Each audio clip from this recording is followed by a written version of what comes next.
রাতে ঘুমানোর সময় আমার স্ত্রী যখন আমার বুকের উপর এসে শুয়ে পড়ল, তখন আমি বেশ বিরক্তি নিয়ে ওকে বললাম, সারাদিন কাজ করে রাতে তোমার জন্য একটু শান্তিতে ঘুমাতেও পারি না।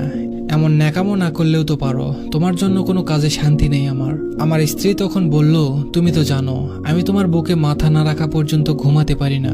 তুমি যত যাই কিছু বলো না কেন, আমি তোমার বুকেই মাথা রেখে ঘুমাবো। রেগে গিয়ে বললাম, তুমি মরে গিয়েও তো আমাকে মুক্তি দিতে পারো। রোজ রোজ এমন অশান্তি আমার আর সহ্য হয় না। এমন একটা বস্তা গায়ের উপর থাকলে কি কেউ ঘুমাতে পারে? মন খারাপ করে আমার স্ত্রী বলল, আমি তো শুধু রাতের বেলায় বুকে ঘুমাই, আর তো কখনো জ্বালাতন করি না। আমার মাথা ব্যথা করছে, একটু হাত বুলিয়ে দাও। এই কথাটা বলেই আমার হাতটা নিয়ে ওর কপালের উপর রাখলো। হাজারবার বলার পরেও, এমনকি গায়ে হাত তুলেও ওর এই স্বভাবটা আমি কোনোদিন পরিবর্তন করতে পারিনি। আপনারা নিশ্চয় ভাবছেন, আমার স্ত্রী আমার বুকের উপর ঘুমালে আমি কেন এত বিরক্ত হই। আসলে ওকে আমার এখন ভালো লাগে না। আমার অন্য একটা মেয়ের সাথে রিলেশন আছে, কিন্তু কিছুতেই মিতাকে বলতে পারি না। মিতা আমার স্ত্রীর নাম। এমন বেহায়া মেয়ে আমি খুব কম দেখেছি। ওর জন্য রাতে কণিকার সাথে তেমন কথা বলতে পারি না। ঘুমাতে এলে আমাকে ধরে রাখে। গায়ের সাথে মনে হয় খুব গরম কিছু লেগে আছে। মিতার কপালে হাত রেখে বুঝতে পারলাম ওর গা অস্বাভাবিকভাবে গরম, হয়তো জ্বর এসেছে। শীতের রাতে গরম কিছু কার না ভালো লাগে। আমি হাতটা ওর কপালের সাথে চেপে ধরে রাখলাম।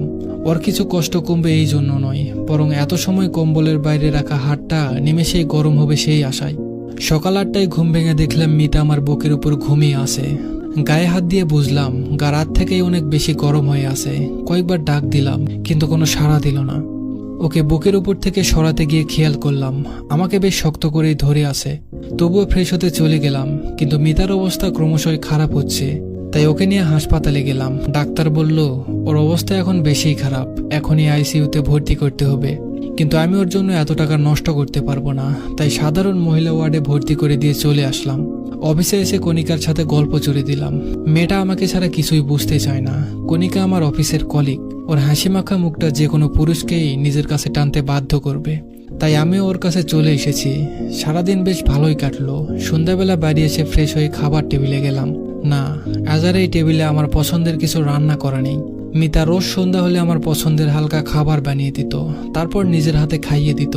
কণিকার সাথে রিলেশনে যাওয়ার পর একদিন বলেছিলাম, তোমার আমাকে খাইয়ে দিতে হবে না, নাকি বিষ মিশিয়ে এভাবে খাওয়াতে আসো আমাকে। এরপর থেকে আর কখনো খাইয়ে দিতে দেখিনি। রান্না করে টেবিলে গুছিয়ে রাখতো। আজ মিতা নেই, তাই কেউ কিছু বানিয়ে রাখেনি। খাটে গিয়ে শুয়ে কণিকার সাথে কথা বলতে লাগলাম, কিন্তু এখন ওর সাথে কথা বলতে ভালো লাগছে না। সারাদিন মিতার কোনো খোঁজ নেওয়া হয়নি। আচ্ছা, ওর কি জ্ঞান ফিরেছে, নাকি ও আর নেই? না না, আমি এসব ভাবছি কেন? আর ও মারা গেলেই তো আমার আর কণিকার জন্য ভালো হয়, কিন্তু মনকে কিছুতেই শান্ত করতে পারছি